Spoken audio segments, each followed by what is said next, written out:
Doesn't mean as much on Wednesday night, but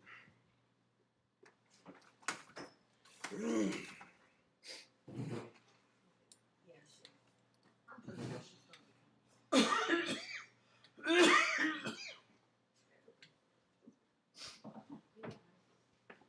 all right. Well, good evening, Throttle Up Bible Study. What a beautiful day outside today. I was able to get out in it just a little bit, but I wasn't on the motorcycle. That's coming soon. All right. So we have finished up the book of 1 Samuel. Tonight we're going to start the book of 2 Samuel.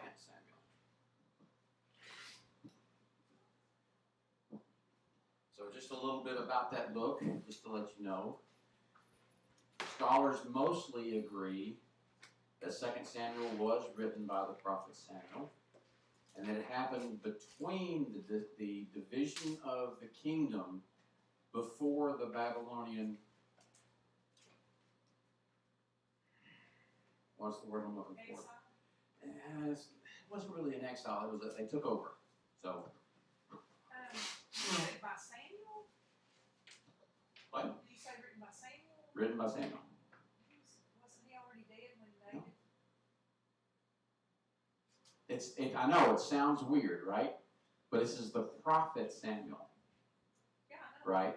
Yeah. So, oh, I see what you're saying. Yeah, he died before. He died before Saul did. Right.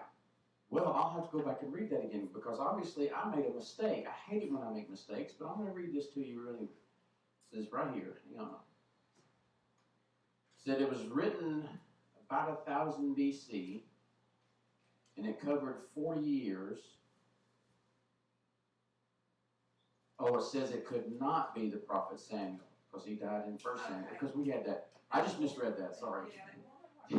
Well, I was like thinking, I wonder if Nathan, if the prophet Nathan was David's son, and so I got to research that. He is not. He's not. He was named after the prophet. Right. So, Right. So. how cool that would be. Yeah. Yeah. So it says the two events from 1100 BC up to 1000 BC is where that covers. And it covers the reign of King David. It says this book places the Davidic covenant in its historical context.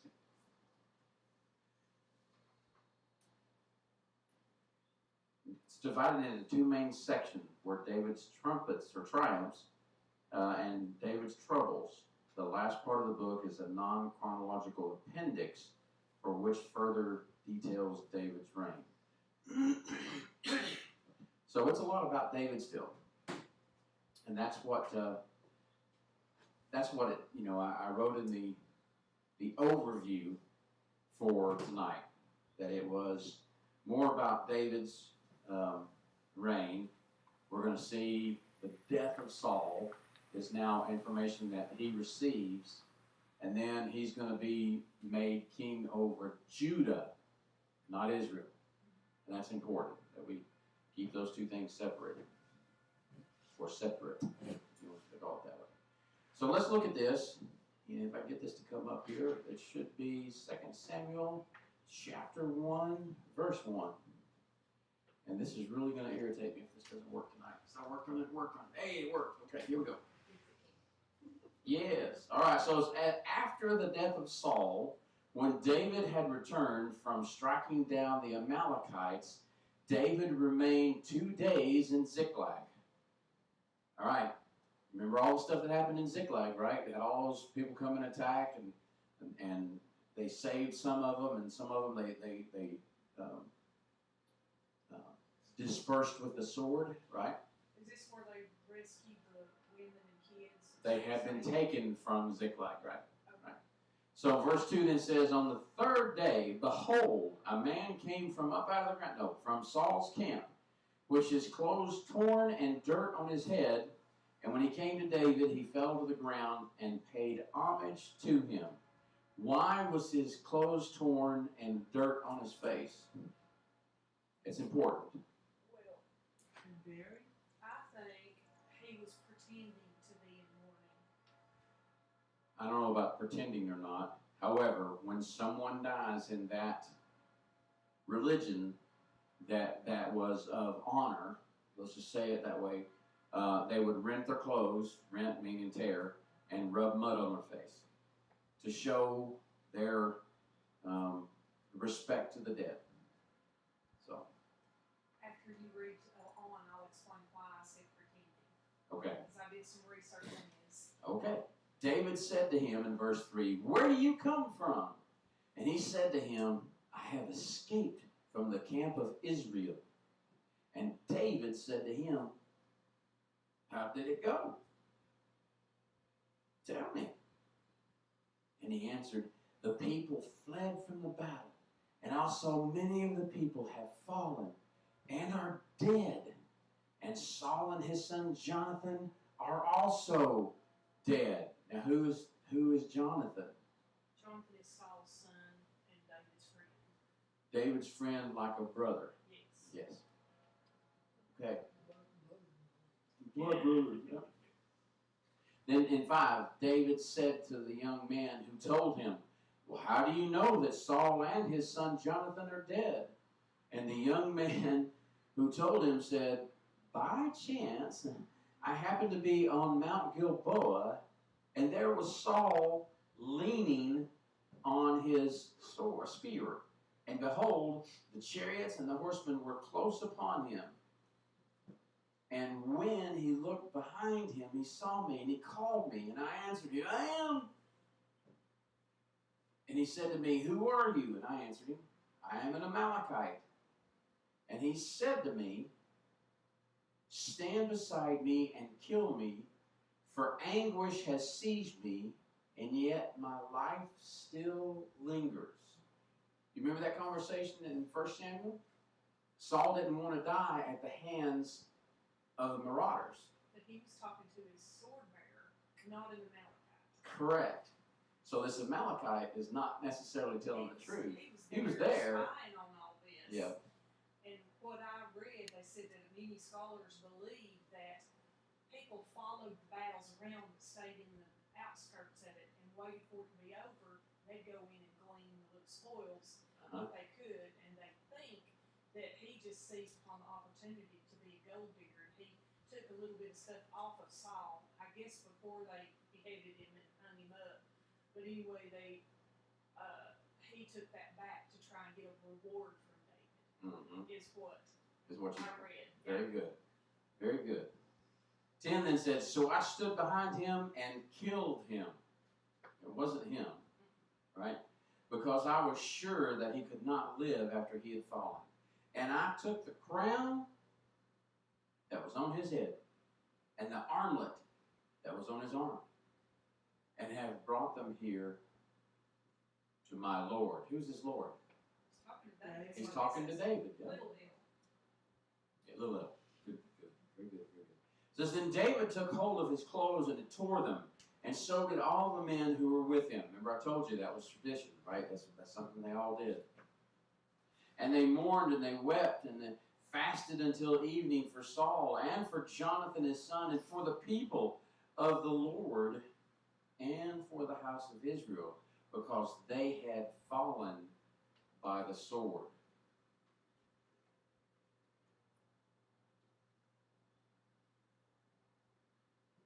"And David said to the young man who told him, 'Where do you come from?' And he answered, 'I am the son of a sojourner, an Amalekite.' And David said to him, 'How is it you were not afraid to put out your hand to destroy the Lord's anointed?' Then David called one of the young men and said, 'Go execute him.' And he struck him down so that he died." Well, that's it to him. But wait, there's more. "And David said to him, 'Your blood be on your head, for your own mouth has testified against you, saying, I have killed the anointed.'" Remember, David had the chance and he chose not to, because Saul was anointed by God. A a couple of times, right?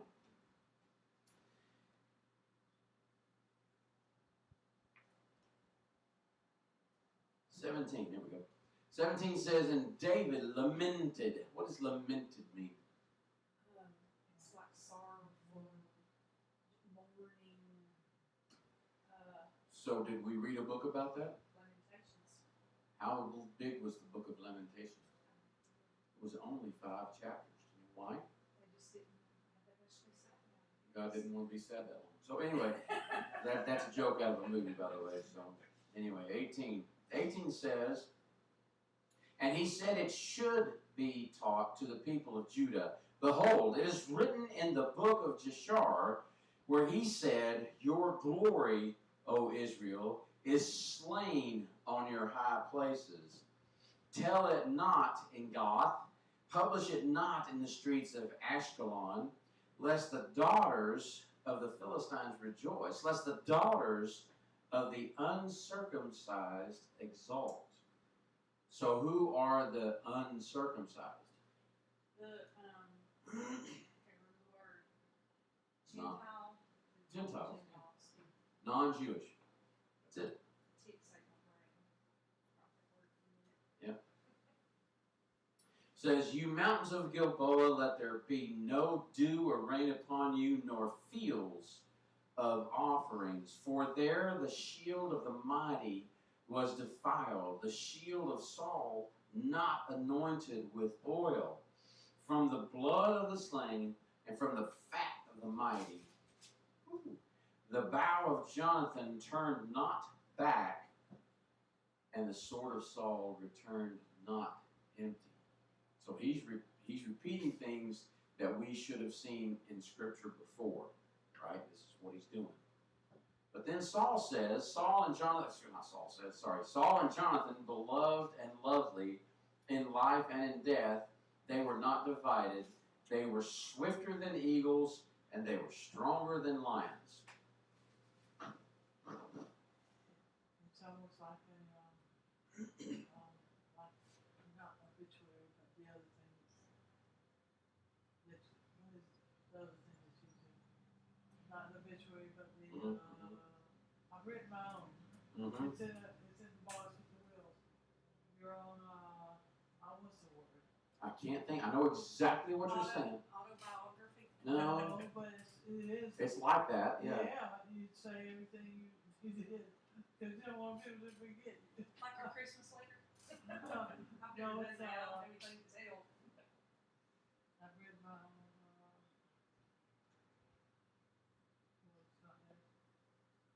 I know exactly what you're talking about, but I can't think of it either. Yeah, I'm certain. Epitaph. Epitaph. Yeah. It's what they print in the newspaper about Yep. it. All right. Sorry.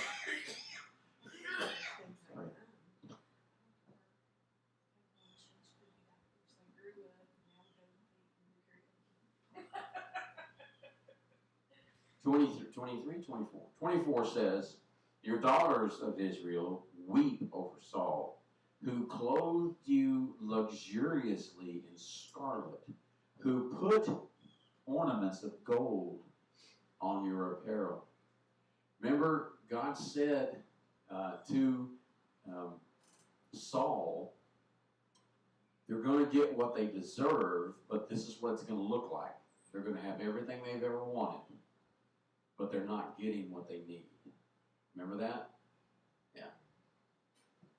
25 says, how the mighty have fallen in the midst of this battle. Jonathan lies slain on your high places. I am distressed for you, my brother Jonathan. Very pleasant have you been to me. Your love to me was extraordinary, surpassing the love of women. Doesn't mean what a lot of people will try to make it out to mean. It just means that that brotherly love was very important. Okay? It says, how the mighty have fallen and the weapons of war perished. Pause for dramatic effect. Oh, I thought you couldn't see. No. Thank you. I appreciate that. A lot of times I can't. Well, the first chapter of 2 Samuel It's kind of a bummer. These two are dead. Somebody's taking the credit. Now he's dead. And David is remembering all these things that were said by God previously, and he's telling his women of Israel and all of these people, you lament because Jonathan meant something to us, right? I mean, who is he to us, right? Well, again, this is the story of David. This is the story of a man named David. Sorry.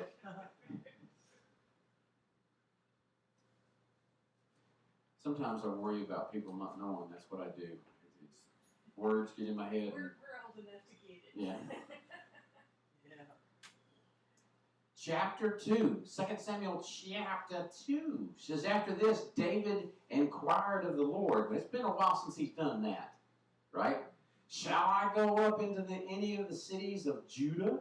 And the Lord said to him, yeah, go up. David said, well, to which shall I go up? And he said, to Hebron.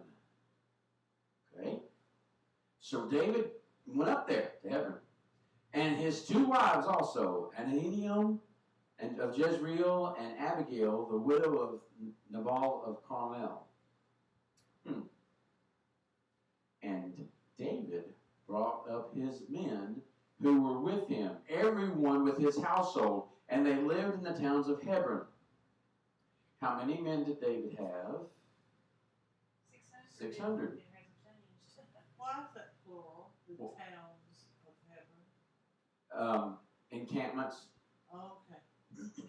The word town there can be interpreted as, for example, this is the great city of Rockwood, and this is Blackjack out here, and that's Black Holler over there, and then you've got Clymersville. It's all part of Rockwood, but it's all little encampments. Okay. Yeah.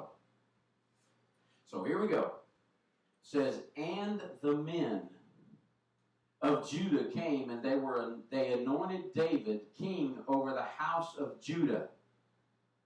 The house of Judah is how big in comparison to the nation of Israel? Well, it's 112.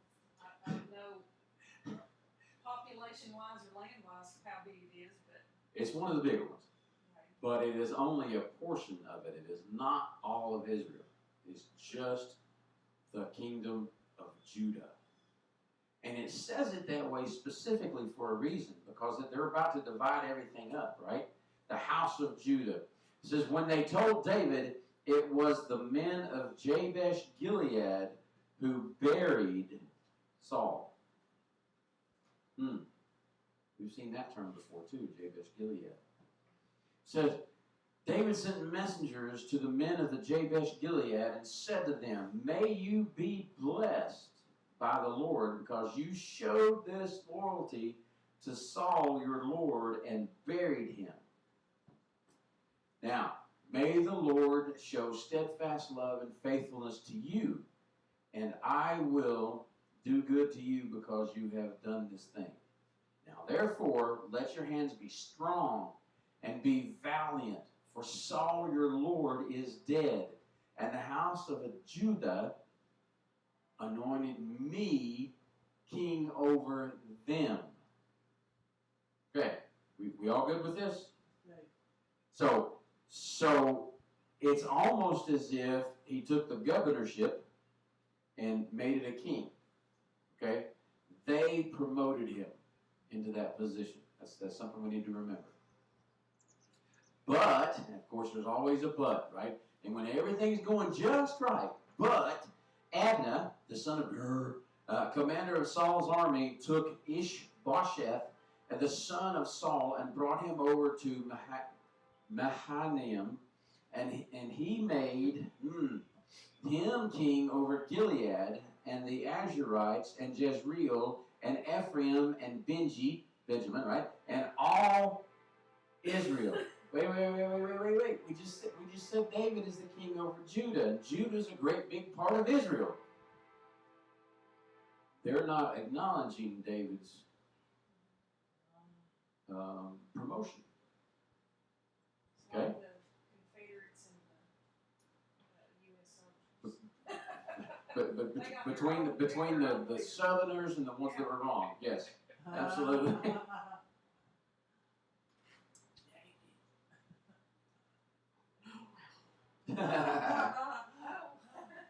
I'm just teasing. Kind of. Anyway, so 10. Ishbosheth, Saul's son, was 40 years old when he began to reign over Israel, and he reigned 2 years. That doesn't sound like a very long time, does it? Right? But the house of Judah followed David.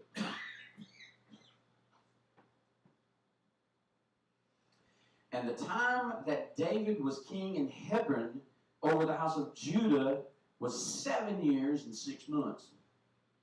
Not 2 full terms, but almost. Right? 12. Abner, the son of Ner, and the servants of Ishbosheth, the son of Saul, went out from Mahanaim to Gibeon. And that says Joab. And Joab, the son of Zeruiah, and the servants of David went out and met them at the pool of Gibeon. And they sat down, the one on the one side of the pool, and the other on the other side of the pool, with no lifeguard in between. Right? 14 says, and Abner said to Joab, let the young men arise and compete before us. And Joab said, no, let them arise. Sure, have them fight it out. Then they arose and they passed over by number, 12 for Benjamin, and Ishbosheth, the son of Saul, and 12 of the servants of David. And each caught his opponent by the head and thrust his sword into the opponent's side, so they fell down together. Therefore, the place was called Helkath Hazuriel, which is at Gibeon. And the battle was very fierce that day. And Abner, the men of Israel, were beaten before the servants of David. And the 3 sons of Zeruiah were there, Joab, Abishai, and Asahel. Now Asahel was as swift on foot as a wild gazelle. And Asahel pursued Abner, and as he went, he turned neither to the right hand nor to the left from following Abner. In other words, he was running in a straight line, which, as we know, is the quickest way between 2 points. And that's something that the motorcycle guy just does not understand. Anyway, so verse 20 then says, then Abner looked behind him and said, is it you, Asahel? And he answered, it is I. And Abner said to him, turn aside to your right hand or to your left and seize one of the young men and take his spoil. But Asahel would not turn aside from following him. He's focused on what he's doing. 22 says, and Abner said again to Asahel, now turn aside from following me. Why should I strike you to the ground? How then could I lift up my face to your brother Joab? But he refused to turn aside. Therefore Abner struck him in the stomach with the butt of his spear, so that the spear came out at his back. And he fell there and died where he was. And all who came to the place where Asahel had fallen and died stood still. Let me read that part again. He said, but he refused to turn aside, therefore Abner struck him in the stomach. Everybody's good with that? With the butt of his spear. That's not the tip. That's the blunt end, right? So that the spear came out his back. So he rammed the not sharp, pointy end of the spear through his belly and it came out his back. You would think, yeah, probably hurt. How did that even happen? It real hard. Yeah. Had to do it real hard. Yeah, hard and fast. And you have to hit the right. You have to be below the rib cage. Yep. In the soft part of the body. Yep. But Joab and Abishai pursued Abner. And as the sun was going down, they came to the hill of Ammah, which lies before Giah, on the way to the wilderness of Gibeon. And the people of Benjamin gathered themselves together behind Abner and became one group and took their stand on top of the hill. Then Abner called to Joab, "Shall the sword devour forever?" Do you not know that the end will be bitter? How long will it be before you tell your people to turn from the pursuit of their brothers? Joab said, "As God lives, if you had not spoken, surely the men would not have given up the pursuit of their brothers until morning."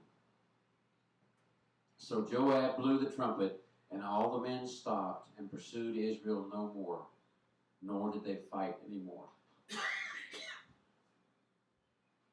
So he said, "Look, how long are you going to let this go on? Right? You know, everybody in your camp is going to die. This is the way it will be." So they finally stopped and said, "We're done." Right? Didn't surrender, didn't do anything but stop pursuing the tribe. And then they said together, "We will not fight anymore." 29 then says this, "And Abner went to his men, and his men went all that night through the Arabah. They crossed the Jordan, and marching the whole morning, they came to Mahanaim. Joab returned from the pursuit of Abner, and when he had gathered all the people together, there were missing from David's servants 19 men besides Saul. But the servants of David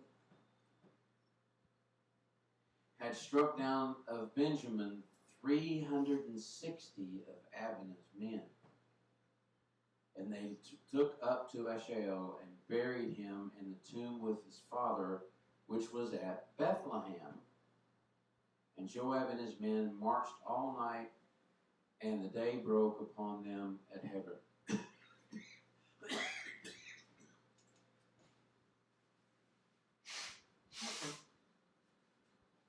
Sorry, my allergies are sticking my rear end.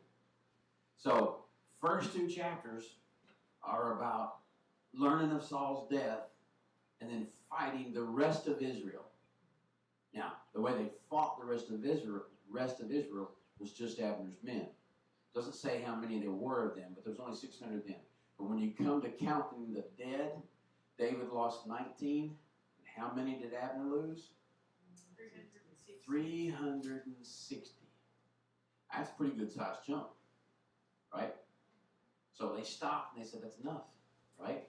Now, what happens next? It's pretty important. We'll talk about that when somebody else teaches next week. Everybody good with that? I know it's early, but... Say again who that will be next week? Me. Oh, all right. Yeah. Okay. She's taught for us before. She does a really good job. Vicky will teach. Yep. Okay. Does anybody remember Bewitched? Mm-hmm. Elizabeth Whenever Montgomery. you say Abner, I hear it in Gladys Crabbett's voice. Yeah. Now, the part of Darren Stevens, played by two different, his name's Dick York and Dick Sargent. Yep. Yeah. So, Back when we only had 3 channels and only 2 came in, but we all watched the same thing. We all knew this stuff. I had 3 channels during the day, and then after 6, I could switch and get 3 different ones, which were the sister stations of the 3 that I just watched. And WGN out of Chicago, so I could watch the Blackhawks play hockey on Friday nights. Well, we got Channel 6, Channel 10, and 26. Mhm. And to watch 26, you had to do the alligator clip. Yep, Did it from move it down. UHF to UHF. Yep. And then, by the time my little sister, she was 9 years younger, came along, we could get Channel 2 and get Sesame The Street, PBS, yeah, mhm. PBS, and Electric Company, and all that education. I never watched an episode of Electric Company. She loved it. She loved it. And Zoom. They had friends going to BT yesterday on the big TV on the wall. I just had them driving by, I was gonna laugh my head off. So no one ever told you life was gonna be this way?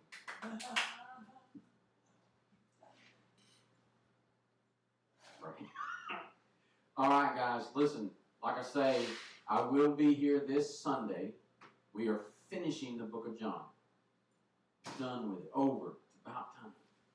And we did it a whole lot quicker than I did it the one time I was in the men's study. It took us 18 months to do the book of John. I think it took us 6 to do it. I'll have to go back and look. But the question came about, what are we doing next? That Sunday, which is the 5th of May, I will not be here. I'll be in North Carolina. Brother Will Walden will be here. I have no idea what he's going to have his sermon on. You'll start with chapter 21 this Sunday, is that right? The last chapter of the book of John, which is Matthew, Mark, Luke, John, right before Acts. I think it's 26. I'm not sure. It is 21. Yeah. It is 21. Okay. So yeah.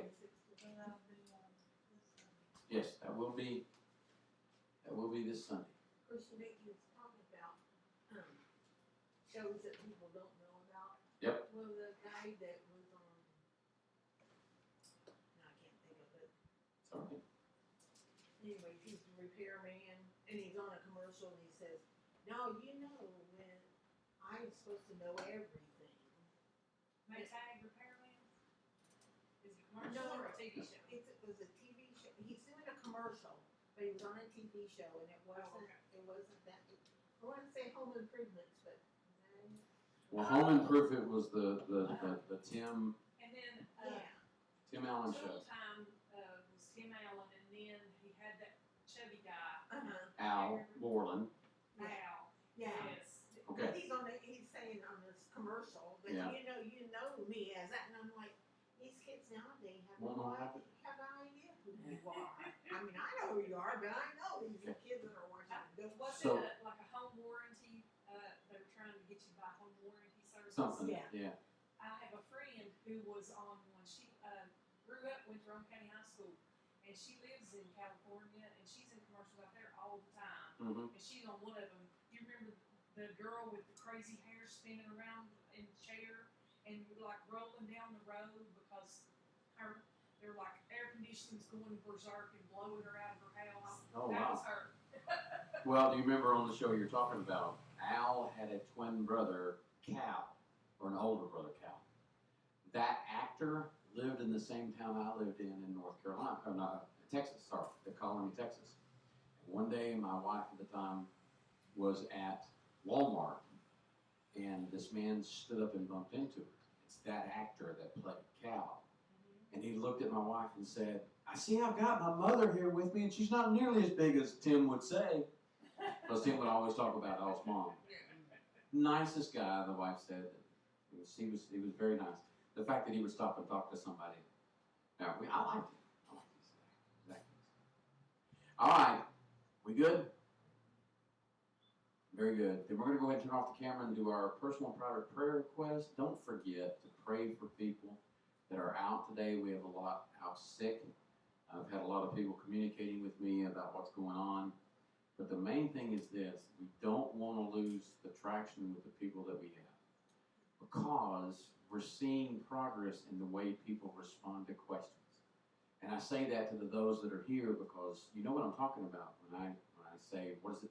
what does it mean when we say this? And they'll regurgitate what we said in the past. And it happens on Sunday and it happens on Wednesday. So keep encouraging them, keep people coming. This is a good thing, right? Yes? Same thing about Yes. And then a week from that Sunday, which will be May 11th, is Mother's Day. If y'all hadn't caught on yet, that's a pretty important day as well. And we're gonna have a baptism in here. My batteries are dying. Miss Ray Ann is going to be baptized on Mother's Day at 1 o'clock. So 5/11 at 1 o'clock.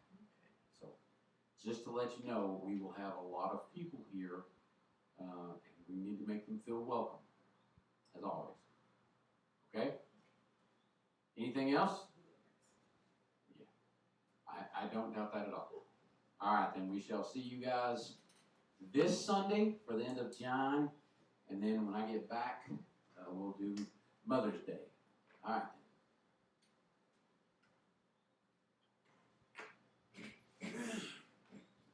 Oh, and what are we going to do when I get back on Mother's Day? I don't know yet. The next book we're going to do is 1 Corinthians. I made that decision. Okay. But I don't know what I'm going to do on Mother's